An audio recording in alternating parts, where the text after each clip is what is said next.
बातमी रत्नागिरीतून। रत्नागिरीत पाणी टंचाईचं संकट गडद झालंय। जिल्ह्यातील धरणांमध्ये केवळ 28% पाणी साठा आहे। पाण्यासाठी नागरिकांची कसरत सुरू असल्याचं पाहायला मिळतंय।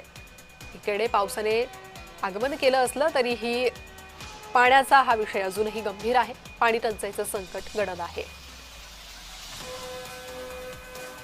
आता आम्ही किती म्हणजे 2 महिने भरपूर कंट्रोलिंग 2 महिने तर जास्त त्रास झाला आम्हाला पाण्याचा। आता तिसरा महिना लागलाय हो। भरपूर कंटाळला होता पाण्यासाठी। आम्ही जीवन जगत ना असं वाटतं देवा मरण दिलेलं पटकन पाणी पाणी करतो आम्ही। अक्षरशः पाण्यापासून लढतो आम्ही। पाणीच नाही आमच्याकडे पियाला। सकाळी आम्हाला मुलीला घेऊन फिरताय पाण्यासाठी। ते आता 12 वाजता जाऊन मी जेवण पण घरात केलंय। पाण्यासाठी भटकतं वाटली। रत्नागिरी जिल्ह्यात पाणी टंचाईचं संकट गडद होत चाललेलं आहे।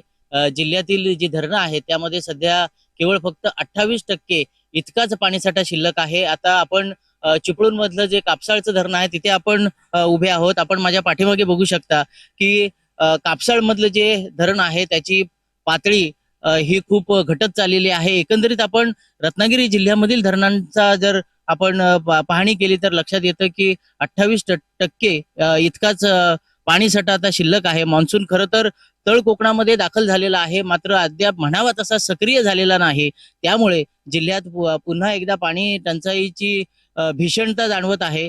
संपूर्ण जिल्ह्यामध्ये 18 टँकरद्वारे अनेक वाड्यांना पाणी पुरवठा केला जात आहे। त्यामुळे येत्या काही दिवसात जर मान्सून सक्रिय झाला नाही, येत्या 8-10 दिवसात जर पाऊस चांगल्या पद्धतीने पडला नाही तर जिल्ह्यातील हे पाणी टंचाईचं जे संकट आहे ते अधिक भीषण होईल असं या ठिकाणी चित्र आपल्याला संपूर्ण जिल्ह्यामध्ये दिसून येत आहे। मान्सून सक्रिय झालेला आहे पण अजून म्हणावा तसा कोकणामध्ये दाखल झालेला नाही। त्यामुळे येत्या 8-10 दिवसात जर मान्सून सक्रिय झाला नाही, पाऊस चांगला जर पडला नाही तर रत्नागिरी जिल्ह्यातील जे पाणी टंचाईचं संकट आहे ते अधिक तीव्र होण्याची शक्यता नाकारता येत नाही। प्रशासनाने पाणी जपून वापरण्याचं आवाहन या ठिकाणी नागरिकांना केलेलं आहे। योगेश बांडागळे, जय महाराष्ट्र, रत्नागिरी।